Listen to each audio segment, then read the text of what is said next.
Yo nací en este país, mi padre hablaba de otro destino. Nada de lo que viví se ha muerto en tanto yo siga vivo. La verdad es este amor que florece bajo el sol. Desde niño aprendí que patria es memoria y sueño bajo la piel. Oyentes, queridos compañeros, buenas tardes. Daniel Galazo tiene el gusto de saludarlos en esta una nueva puesta en el aire de Yo nací en este país, un espacio en donde pretendemos que la memoria no descanse, posible gracias a la intervención de nuestra amiga y compañera Dayana Álvarez en Estudios Centrales y de mi compañera de siempre en la producción, Rosana Pulido, de ella hablo, en la producción general de contenidos y también en los contenidos particulares. Vamos a referirnos hoy a un personaje entrañable para el peronismo de los 70, como lo fue Jorge Zepernik, aquel gobernador de Santa Cruz, uno de los 5 que junto con Miguel Ragone de Salta, Ricardo Obregón Cano en Córdoba, Oscar Videgain en Buenos Aires y Alberto Martínez Vaca en Mendoza, adherían a la tendencia revolucionaria peronista, todos derrocados después de la muerte de Perón, y aún el caso de Navarrazo, que derrocó a Obregón Cano en Córdoba con Perón en vida. Digamos que Jorge Zepernik gobernó la provincia de Santa Cruz en los tormentosos años 70 y no pudo escapar del destino casi inevitable de todo peronista de su generación. Esto es lucha, persecución, escarnio y cárcel. Zepernik se enfrentó a Isabel y a López Rega y fue preso por la dictadura. Si no hubo muerte fue porque no pudieron matarlo. Ganas seguramente que no faltaron. Tras su derrocamiento fue arrestado en Buenos Aires y preso en el penal de Magdalena durante 5 años por haber permitido que se filmara en su jurisdicción la película La Patagonia Rebelde. Luego estuvo preso junto con su familia en su propia estancia cercana a El Calafate, donde fueron custodiados por 3 policías. Como a su familia únicamente se le permitía recibir visitas de familiares directos, una madrugada don Jorge escapó por la ventana y a caballo se dirigió hasta la comisaría, en donde esperó por el comisario, a quien le exigió ser trasladado a una comisaría para que su familia no siguiera siendo víctima. Fue elegido gobernador Zepernik de la provincia de Santa Cruz en 1973 por el voto popular y se mantuvo en oficio hasta la intervención federal dispuesta el 7 de octubre de 1974 durante el gobierno de María Estela Martínez de Perón, con la aprobación del Congreso de la Nación, siendo reemplazado por Augusto Pedro Saffores. Durante el golpe de Estado de 1976, Jorge Zepernik fue arrestado en Buenos Aires y preso en el penal de Magdalena durante 5 años por haber permitido, como ya lo expresáramos, que se filmara en su jurisdicción la película La Patagonia Rebelde. Luego estuvo preso junto a su familia en su propia estancia cercana al Calafate, donde fueron custodiados por 3 policías. El 18 de julio de 2010, Jorge Zepernik falleció en la ciudad de Río Gallegos a la edad de 95 años. Dice Aritz Recalde, este sociólogo titular del Centro de Estudio Hernández Arregui de la ciudad de La Plata, en un escrito presentado a la Red de Noticias Nacional y Popular, les paso un pequeño texto del libro de Julio González, titulado Isabel Perón, Intimidades de un Gobierno. González, dice Aritz Recalde, describió una conversación con el exgobernador de Santa Cruz de 1973, Jorge Zepernik. El contexto de la charla fue el penal de Magdalena, ya que ambos estaban detenidos por la dictadura de 1976. Zepernik, y esto es lo que quiero rescatar, había redactado un proyecto de ley de expropiación de la estancia El Cóndor, ubicada en zona lindante al estrecho de Magallanes y propiedad de la corona británica. Julio González menciona que eran 650.000 hectáreas que constituían una afrenta a la soberanía. La Embajada de Inglaterra y el diario La Nación presionaron al gobernador para que retirase el proyecto, cuestión que Zepernik no hizo. La legislatura trató la propuesta de ley y de sus 24 miembros, 10 de la UCR y 10 del Freculi, votaron en contra de la expropiación. Solamente 4 legisladores del Freculi apoyaron la recuperación estratégica de 650.000 hectáreas del suelo argentino. Asumida la dictadura de 1976, a los 4 legisladores patriotas los aguardó toda la crueldad. 2 de ellos fueron asesinados, otro desaparecido, y el cuarto salvó su vida llegando a Punta Arenas, Chile, desde donde viajó a Europa para no volver jamás. Ni a Santa Cruz, ni a Argentina, infierno del Dante en el siglo XX. Don Jorge Zepernik llevaba siempre consigo una copia del mensaje y proyecto de ley de expropiación de la estancia El Cóndor.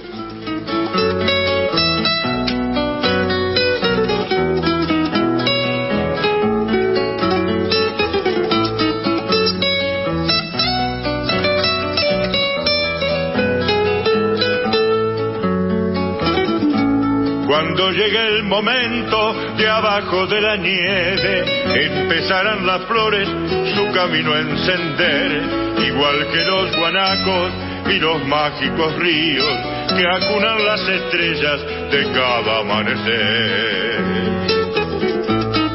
Ha de ser para el tiempo nuevo de los charitos un milagro el silencio rompiendo el cascarón, al igual que los brotes poniéndose de acuerdo, pintando todo el suelo del viejo cañadón. Se soltará la lágrima suspendida en el hielo para ser un torrente de espléndido verdor, y rodarán las piedras un viaje interminable para encender la antorcha majestuosa del sol. Chulenguito del alba, trotador de distancia, llévame en la carrera de la mar hasta el mar, con un sol de centolla mal herida en el alba y un vuelo de caiquenes que vuelven al lugar. No puede la distancia deshilachar la huella, no olvida la querencia el que supo querer. Cuando toda la tierra se torna primavera, alguien regresa al pago y florece otra vez. Se emborracha la tarde sobre la mata negra, al lado del chorrillo me acompaña la sed, con un asado al palo de cordero ensartado y un montón de recuerdos que me gritan ¡volvé! Por cada primavera que me quede en la vida, volveré como el ave desde el cielo a volar, en las alas del cóndor o del águila andina, volveré Patagonia, madre tierra a cantar. ¿Cómo no recordarte cuando me encuentro lejos y nieva la nostalgia sobre mi corazón? ¿Cómo no recordarte, Santa Cruz de mis sueños, si toda tu grandeza se me escapa en la voz? La ra la ra ra ra, la ra ra ra ra ra, la ra ra ra ra ra, la ra ra ra ra ra, la ra ra ra ra ra, la ra ra ra ra, la ra ra ra ra.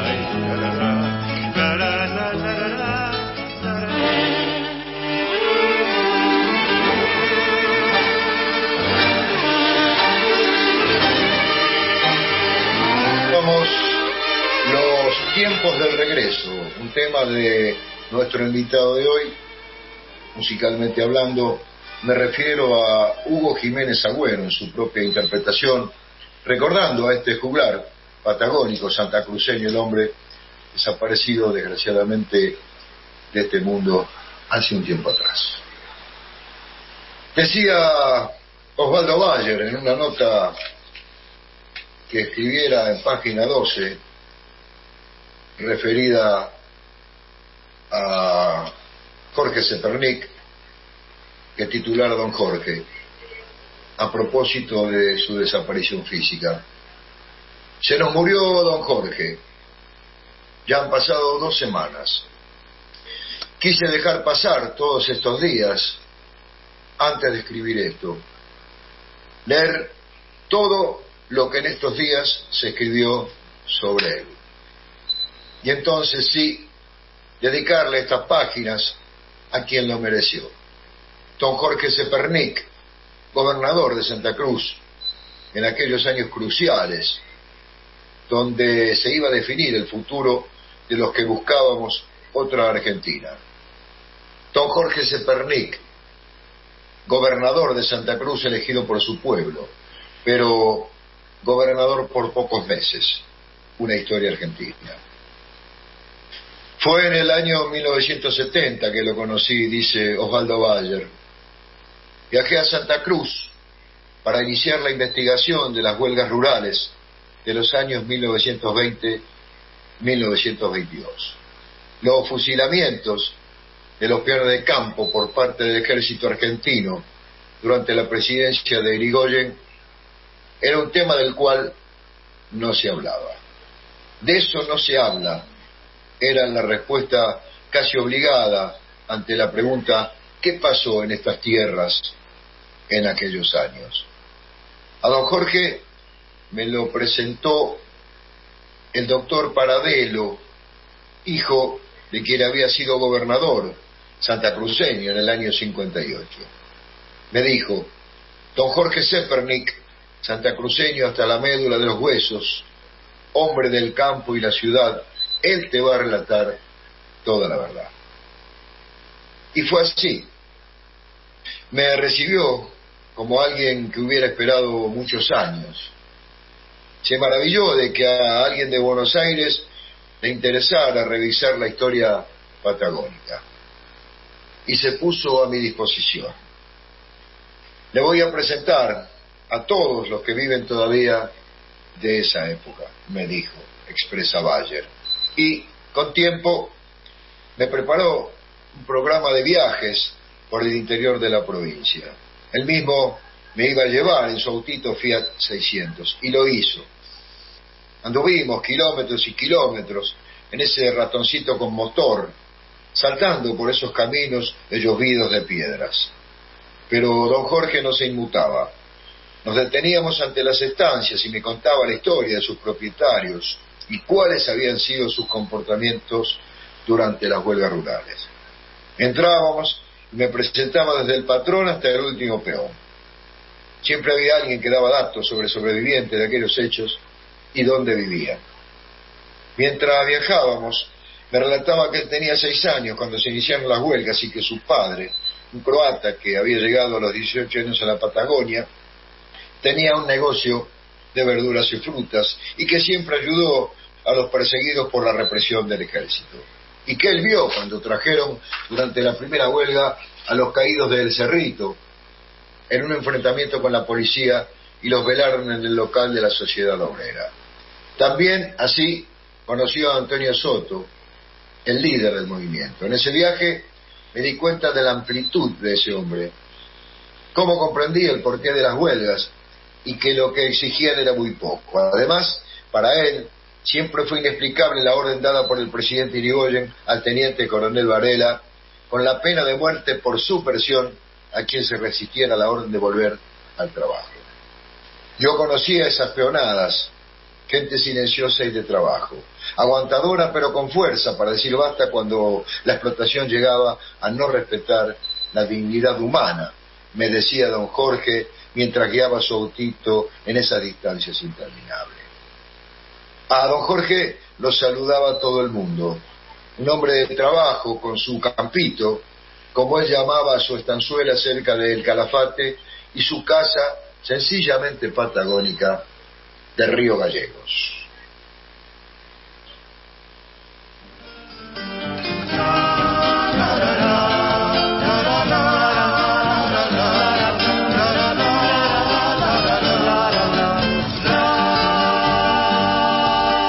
La noche del Turbio tiene algo que me da tristezas al pensar que tengo que marchar. Un cielo de estrellas me acompaña al caminar y nubes que se van me dicen al pasar: no te olvides de las lengas que su sombra te brindaron. No te olvides del oscuro del carebón. No te olvides cuántas noches caminaste en los senderos, alma de piedra y carbón, vos también fuiste minero.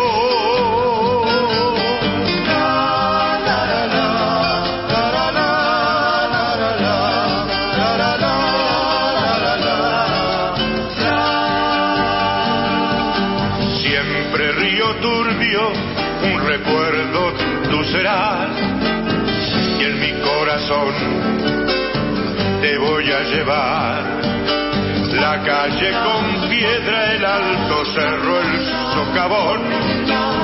En esta canción siempre me dirán: no te olvides de las lengas que su sombra te brindaron. No te olvides del oscuro del carebón. No te olvides cuántas noches caminaste en los senderos, alma de piedra y carbón, vos también fuiste minero. Alma de piedra y carbón, vos también fuiste minero.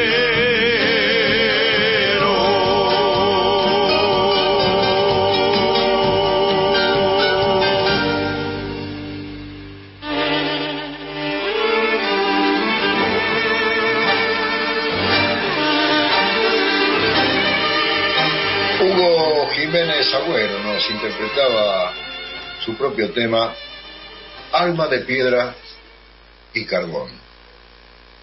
Ese hombre, continúa diciendo Osvaldo Bayer en referencia a Jorge Zepernik, años después de nuestro encuentro, fue elegido gobernador de Santa Cruz en las elecciones de 1973.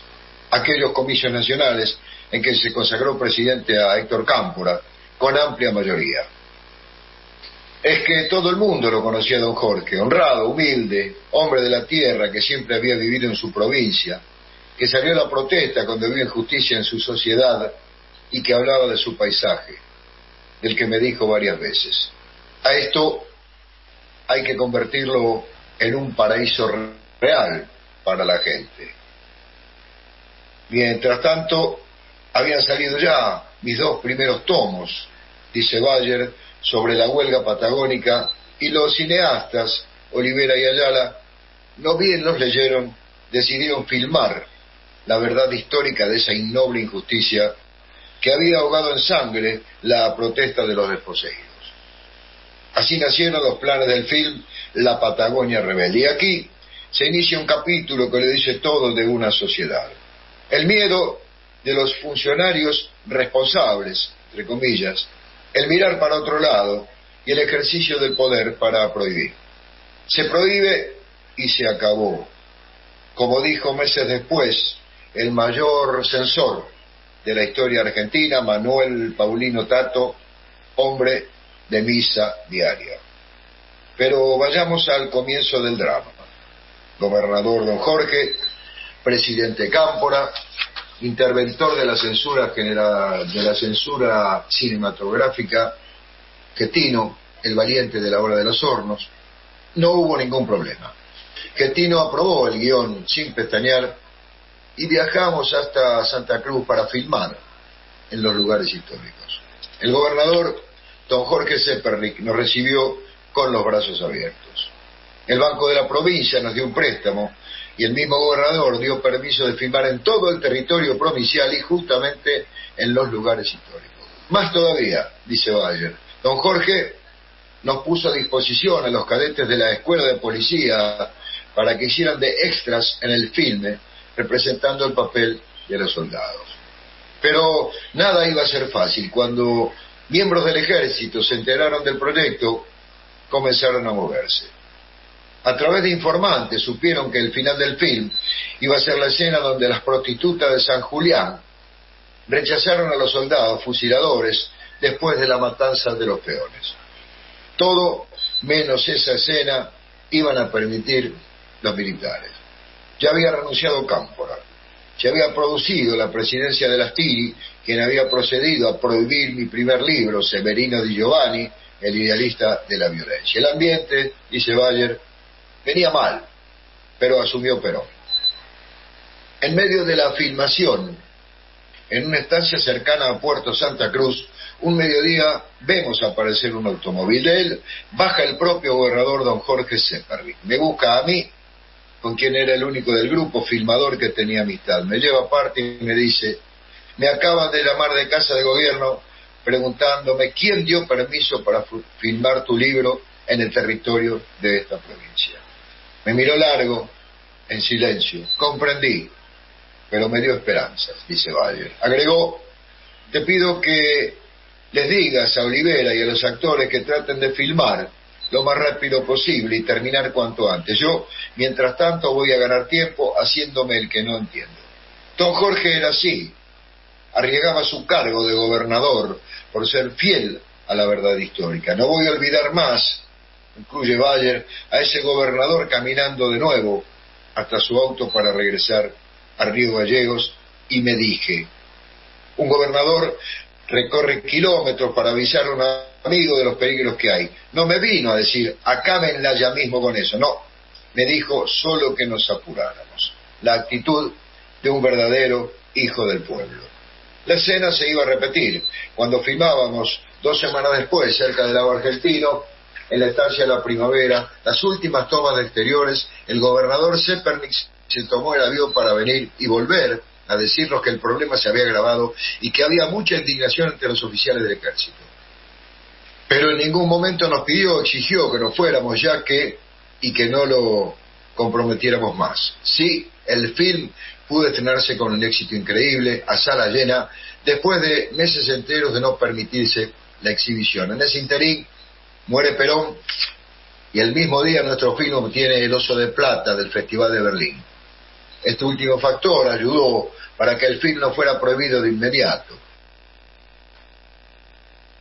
Comienza uno de los periodos más nefastos de nuestra vida política, el régimen de López Rega y su AAA. El gobierno de Jorge Zepernik es intervenido por la presidente Isabel Perón y con la aprobación del Congreso de la Nación y reemplazado por el funcionario Augusto Safores, en el mismo momento en que Zepernik se proponía expropiar, como ya le dijésemos, uno de los más grandes latifundios de esa provincia de capitales británicos. Es que Zepernik nunca podía olvidar que Roca, justamente el genocida de los pueblos originarios, durante su segunda presidencia había otorgado por la concesión Grundbein 2.500.000 hectáreas de Santa Cruz a 137 estancieros británicos.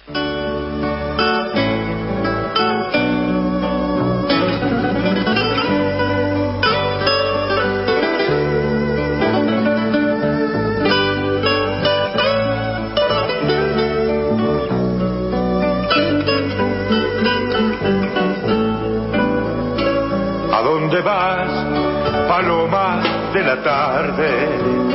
Con tanta nieve en mi nostalgia, ¿dónde vas? No encuentro a nadie conocido en estas calles, entre la gente, semejante soledad. ¿A dónde vas, mi viento tempranero? Con esa fuerza de río, ¿a dónde vas? Se me destroza el corazón porque te quiero y a la distancia me parece que no estás. Ay, que desarraigo, tierra de mi vida. Ay, aquí en los ojos tengo todo el mar.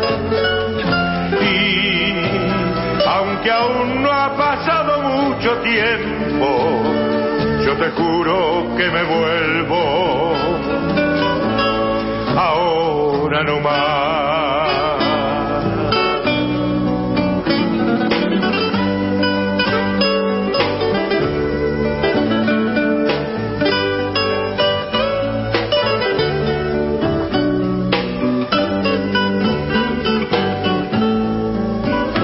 ¿A dónde están tus ojos y mis ojos, que ya no miran la plaza del lugar? Por cada flor la mariposa roba un cielo, pero se muere cansada de extrañar. ¿A dónde están mis sueños de trovero, con esas ansias tan locas de volar? Desde la cumbre casi más me vengo al suelo, pero no dejo mi tierra de cantar. ¡Ay! ¡Qué desarraigo, tierra de mi vida! ¡Ay! Aquí en los ojos tengo todo el mar. Aunque aún no ha pasado mucho tiempo, yo te juro que me vuelvo ahora no más.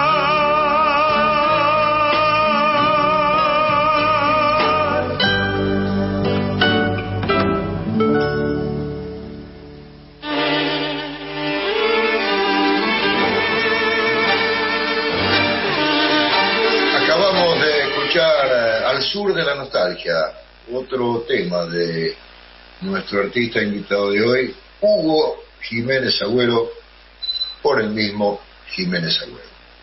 Con esto nos vamos a ir a la tanda institucional de la radio para volver en 2 minutos nuevamente con Yo Nací en Este País, un espacio en donde pretendemos que la memoria no descanse. Ya regresamos. Regresamos después de la tanda institucional de la radio para continuar con esta puesta en el aire correspondiente al martes 14 de marzo del 2023 de Yo Nací en Este País, un espacio en donde pretendemos que la memoria no descanse, hoy dedicado a rescatar la figura, la memoria de don Jorge Zepernik, aquel gobernador de Santa Cruz, ungido por su pueblo en el año 73 y destituido por la derechización de nuestro movimiento y todos los agentes del imperialismo enquistados dentro del mismo, como la juventud misma lo expresara aquel primero de mayo en la plaza, ¿no? ¿Qué pasa, general? Está lleno de gorilas el gobierno popular. Será doloroso, pero es la verdad histórica. Y yo me manejo con la verdad histórica. No hay otro verticalismo para mí que con el pueblo y con la revolución, que quede claro. A don Jorge sigue expresando Osvaldo Bayer en la nota que publicara en página 12 y que estamos citando, publicada el 31 de julio del 2010. A don Jorge, decía Osvaldo Bayer, se le quitó la gobernación, una de las medidas más injustas de nuestra historia política. Esa decisión se tomó también contra los gobernadores de otras 4 provincias que se proponían cumplir con lo prometido en las elecciones. Ya lo dijimos, se trata de Miguel Ragone en Salta, desaparecido. Se trata de Ricardo Obregón Cano en Córdoba, destituido por un golpe policial, conocido como Navarrazo. Se trata de Alberto Martínez Vaca en Mendoza y de Oscar Videgain en la provincia de Buenos Aires, quien le forzaron la renuncia después de aquel episodio protagonizado por el Ejército Revolucionario del Pueblo en la toma del cuartel de Azul, una verdadera locura, en tiempos en que la izquierda, sobre todo la peronista, y con más énfasis el debió tomar otro camino. Había un gobierno elegido por el pueblo y me parece que no se pudieron comprender las circunstancias.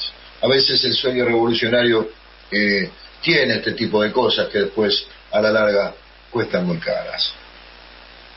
Después, su fidelidad a sus ideales, dice Bayer, iba a ser pagada cara por don Jorge. La dictadura de la desaparición de personas lo hará detener y pasará más de 5 años de prisión en la cárcel militar de Magdalena. La humillación más absoluta. Cuando le preguntó al coronel jefe de la prisión por qué lo tenían tanto tiempo preso, le contestó el uniformado: porque usted permitió la filmación de la Patagonia rebelde en su provincia. Pecado mortal, dice Bayer. Denunciar la verdad de nuestra historia en nuestro país era ser subversivo contra el orden establecido. Luego de casi 6 años de cárcel, debió cumplir prisión domiciliaria en su casa de la Josefina, su campito, como le llamaba él. Allí continuó la humillación, ya que allí convivían para vigilarlo 4 policías por turno, a los cuales la esposa de don Jorge, la inolvidable y eterna compañera de él, Sofía Visich, debía cocinarles y servirles la comida. Hasta que don Jorge, en esos actos siempre frescos e insurgentes de él, se escapó por una ventana fuera a la comisaría más cercana y dijo: aquí me quedo. Ni mi mujer ni mis hijos tienen que sufrir esta humillación en mi casa con esa guardia permanente. Cuando hace pocos meses filmamos mi regreso a los lugares donde 40 años antes había hecho la investigación de las huelgas patagónicas, grabamos mi última entrevista con don Jorge, expresa Bayer. Siempre el mismo, con ganas de poder alguna vez cumplir con sus ideales de justicia social en su querida tierra patagónica. La nostalgia de todo lo vivido nos cubrió de emoción. Me despedí con el abrazo reconocido que se da a los hombres honrados, a los hombres de la generosidad. La calle de Río Gallego, donde vivieron mis padres y nació mi hermano mayor, se llama Roca, el nombre del genocida, dice Bayer. Ojalá que alguna vez se llame Jorge Zepernik, un santacruceño de ley que sufrió todas las humillaciones y que quería hacer de toda esa tierra un ejemplo para un país justo, sin niños con hambre, sin villas miserias, sin violencia. Ojalá existan en el futuro hombres como él, con el coraje civil de hacerlo. Se lo merece. Fue, lo repito, concluye Bayer, un verdadero hijo del pueblo.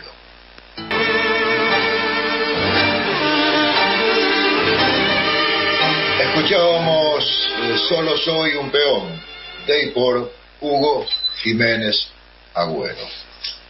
Para mostrar otra semblanza de Jorge Zepernik, acudimos a la nota escrita por Hernán Brienza en el diario Tiempo Argentino del 21 de julio del 2010, que titulara Jorge Zepernik, el llanero solitario del peronismo.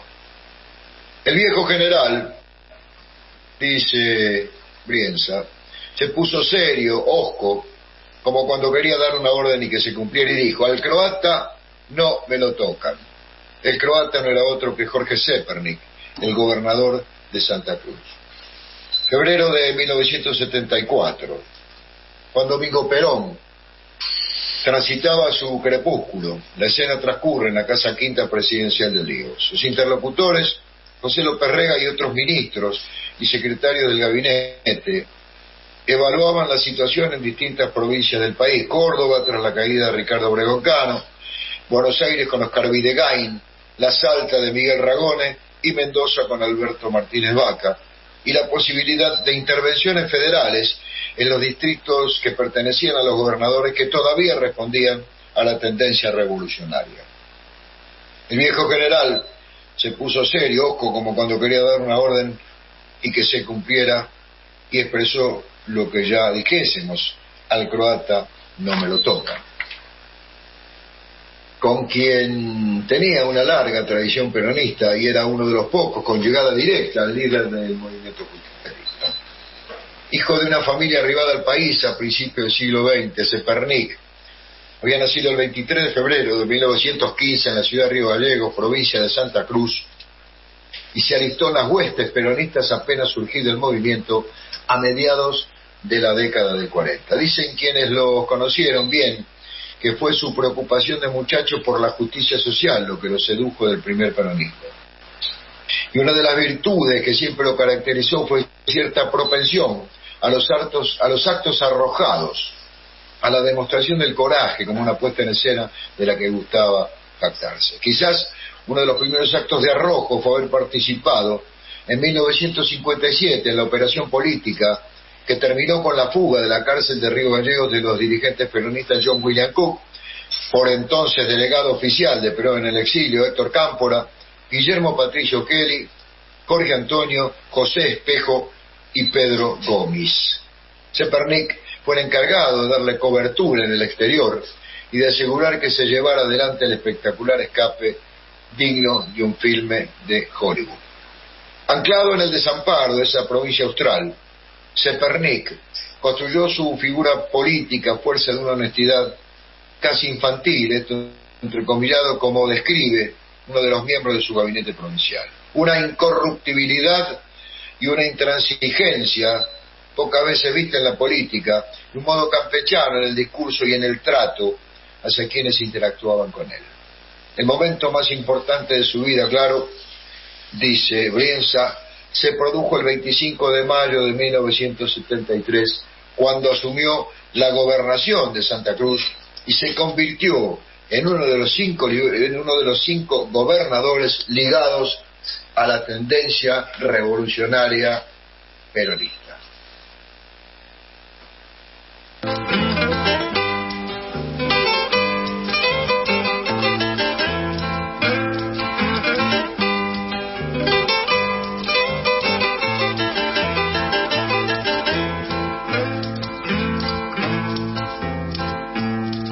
Madre Roca, Padre Cielo, tu llanto descansa al pie de los ventisqueros y cada estrella se posa en tu cima blanca, alumbrando el camino de los silencios. Madre Roca, Padre Cielo, a veces me lleva el alba con un arreo, entonces mi piño blanco trepa tu senda y mis ojos se quedan en tu misterio. Cerro, cerro de mi Patagonia, no sabes, Chaltén, cuánto te amo. Cuando se desploma la nevada y cantan los vientos en tus grietas, en el idioma puro de mi raza. Aoniken, Aoniken, Aoniken, Chaltén. Aoniken, Aoniken, Aoniken, Chaltén, no.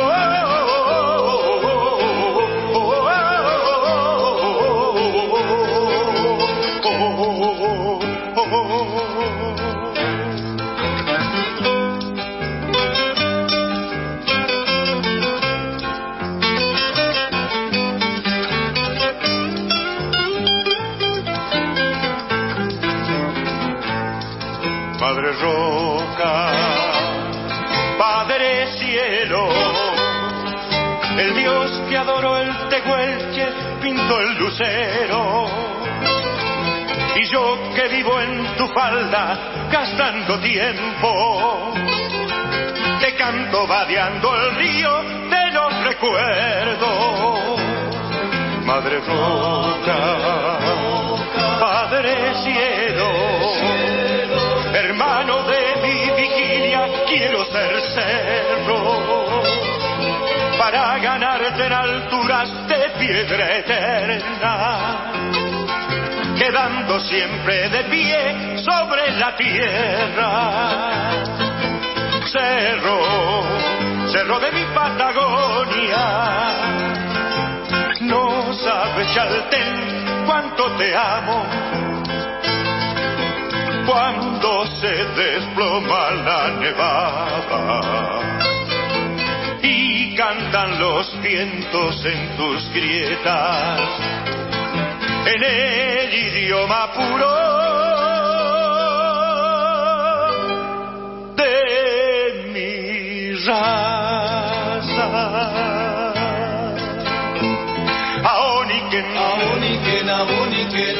Chaltén,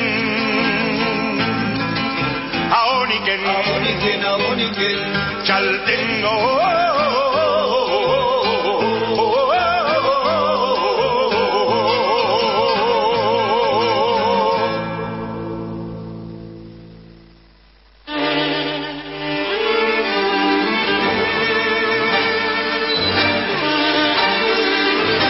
Hugo Jiménez Agüero, este juglar santacruceño, nuestro invitado de hoy para ilustrar musicalmente el programa, interpretaba de su propia autoría Chaltén.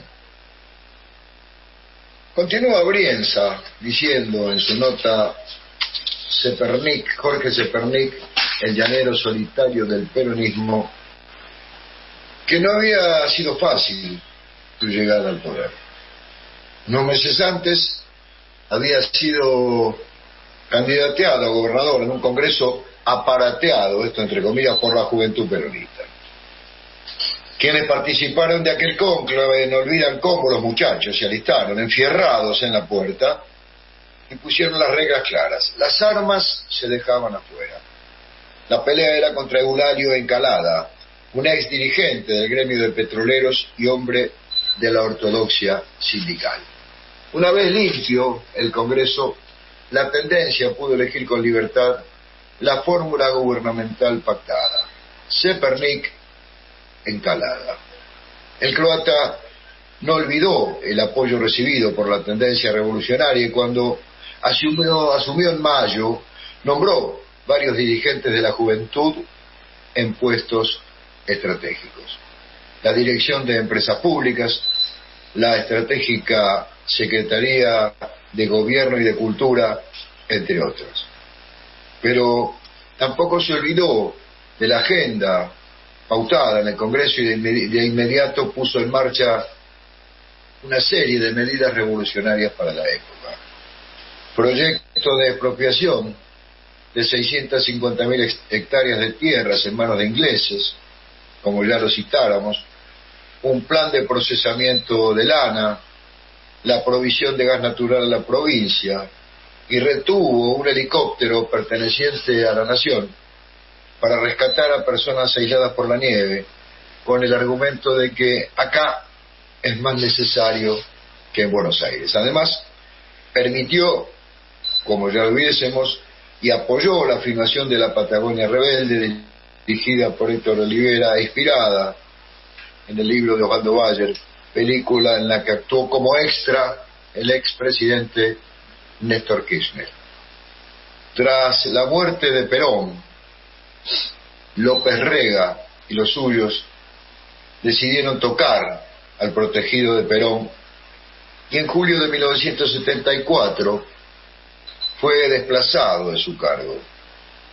Fundador, Zepernik, en 1975, del peronismo auténtico, el brazo político de la organización político-militar Montoneros, junto a Andrés Framini y Videgain, fue apresado durante la dictadura militar y compartió el penal de Magdalena con Carlos Menem y Lorenzo Miguel, entre otros.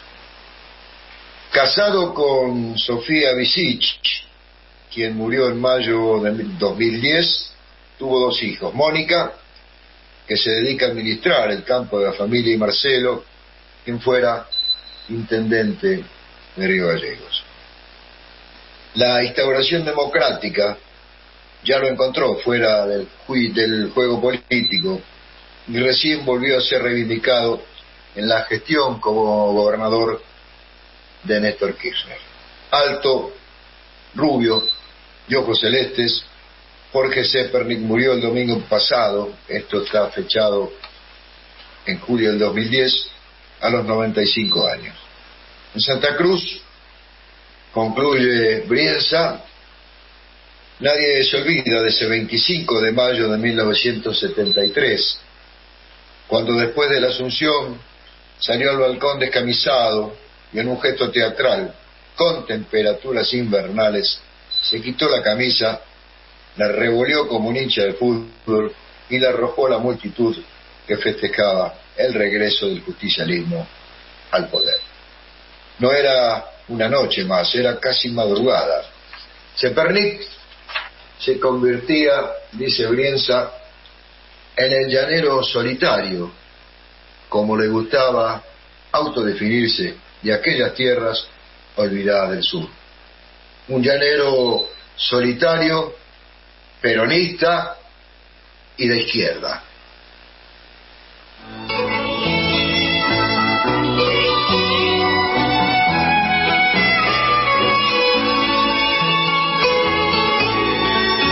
Amanece en el sur y en el silencio las sombras del trabajo se despiertan, arando circunstancias e injusticias, amontonan voluntades y paciencia.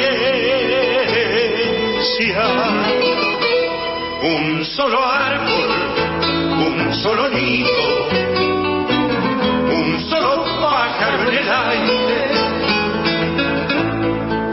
Amanece en el sur y la esperanza es la esperanza al fin, no es una guerra, es la batalla de todos los olvidos, a los que han sometido a nuestra tierra. Pero estamos en el aire y en el río, en la meseta y en la cordillera, en el valle verdor de las manzanas, en el riel de línea azul que aún espera. Estamos en el cóndor de los Andes y estaremos allí mientras nos quede un solo árbol, un solo nido, un solo pájaro en el aire.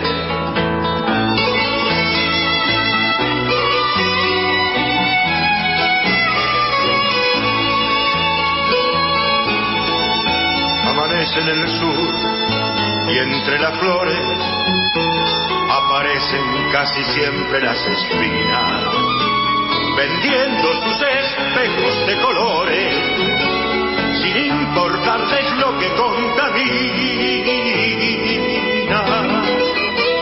Un solo árbol, un solo nido, un solo pájaro en el aire. Amanece en el sur y en las nevadas vuelven las viejas huellas del abuelo, que se murió esperando que se cumplan las promesas que siempre nos hicieron. Pero estamos en el aire y en el río, en la meseta y en la cordillera, en el valle verdor de las manzanas, en el socavón de Sierra Grande que aún espera. Estamos en el cóndor de los Andes y estaremos allí mientras nos quede un solo árbol, un solo nido, un solo pájaro en el aire, un solo árbol, un solo nido, un solo pájaro en el aire, un solo árbol, y estaremos allí mientras nos quede un solo árbol, un solo nido, un solo pájaro en el aire.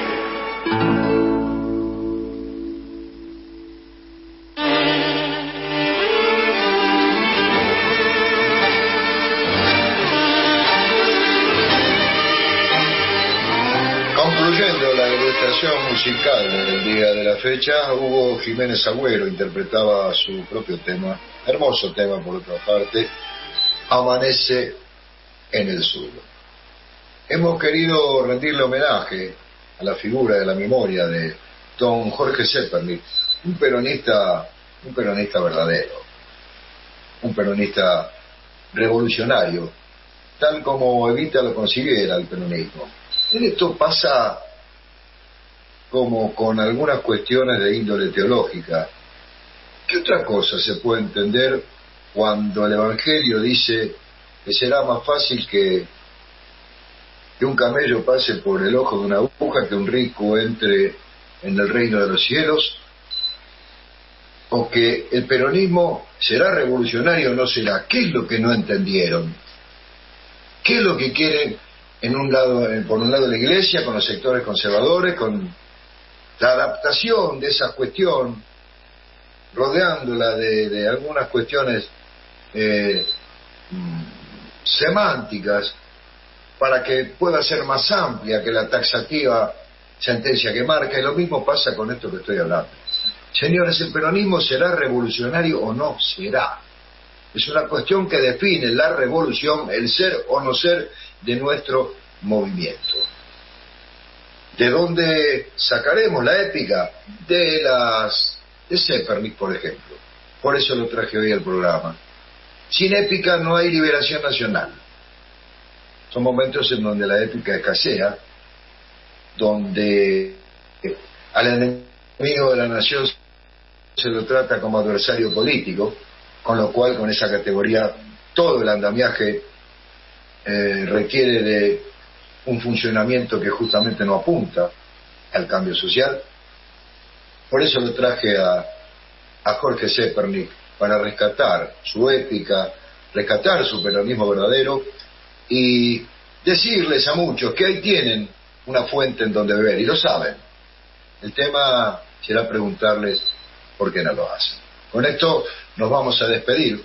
Hasta el próximo martes, si Dios quiere, cuando volvamos a poner en el aire otra nueva edición de Yo nací en este país, un espacio en donde pretendemos que la memoria no descanse. Patria o muerte, venceremos, más que nunca es la consigna. Chao, pásenla bien, hasta el martes. Hablaba de otro destino, nada de lo que viví se ha muerto en tanto yo siga vivo. La verdad es este amor que florece bajo el sol. Desde niño aprendí que patria es memoria y sueño bajo la...